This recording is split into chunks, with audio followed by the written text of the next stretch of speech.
Aaron Keller just released his 6 vs 6 director's take. Let's have a look.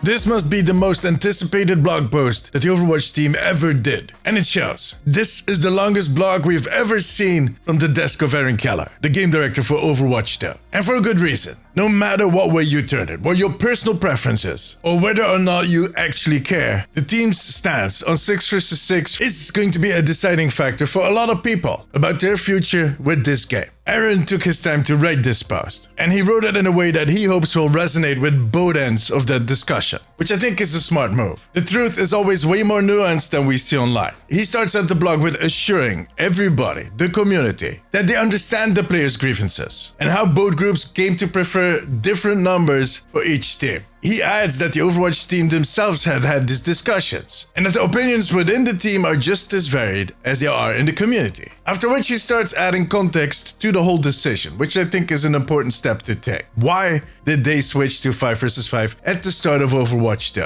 And apparently, that whole process already started with hero limits, which they released a few months after Overwatch 1 was released, where you could only have one of each hero on any team, max. Before that, it was kind of mayhem. Crazy fun, but yeah. The reason they were ending that fun was balancing. It was impossible to consider all of the infinite options that players had with the composition of their teams to balance both the existing and the new heroes. Which, if you think about it, makes a lot of sense. Now, they never regretted making that decision. But they do recognize that it came at a cost. It definitely limited match variety, and it took away some of the players' freedom. But I think most of us as players also kind of found that this was the best way forward, and that was the price that we were willing to pay. So we all kind of moved on. But later that freedom was cut again, when they introduced role queue. We as players often did not manage to form a proper group. And that was because the bigger part of the community back then and today prefers playing DPS. So in many cases you would end up in a full DPS team. But the teams that managed to pick a proper 2-2-2 comp were the ones that almost won every match. So in other words, the matches at that time were often decided in the hero selection screen instead of on the battlefield. Something Blizzard did not care for, so they stepped in.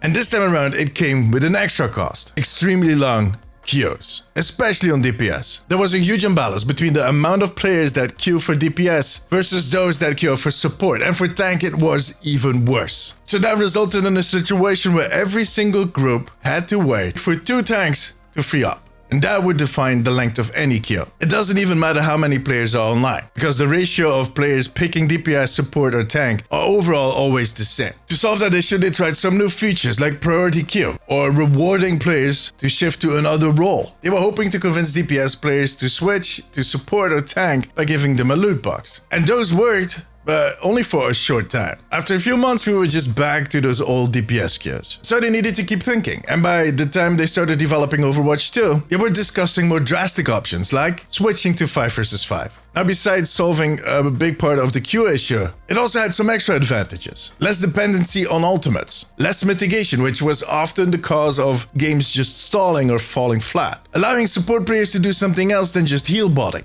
and more individual agency. On the other hand, Aaron agreed that 6 vs 6 might have felt more epic at times. He called them the higher highs. But sadly, the games also stalled a lot more, and he referred to those as the lower lows. Look, you might not agree with Aaron's reasoning, but anyone that played Overwatch 1 will have vivid memories of some very frustrating games that just became one endless single battle that just kept going till the clock ran out. If that would still have been the case, and they would have added game modes like push, that would have been dramatic. But anyways, the only thing that is actually measurable in anything that Aaron said are the queue times. And he actually did share a graph on that. It is kind of insane to see how much 5 vs 5 cut into those DPS queues. And the effect is pretty impressive on support and tank, but it's definitely not as big as on DPS. You know what? That actually makes a lot of sense. By removing one tank in every single team, you basically double the queue's capacity, because you only need to wait for one tank instead of 2, which is still the most difficult role to get a hold of.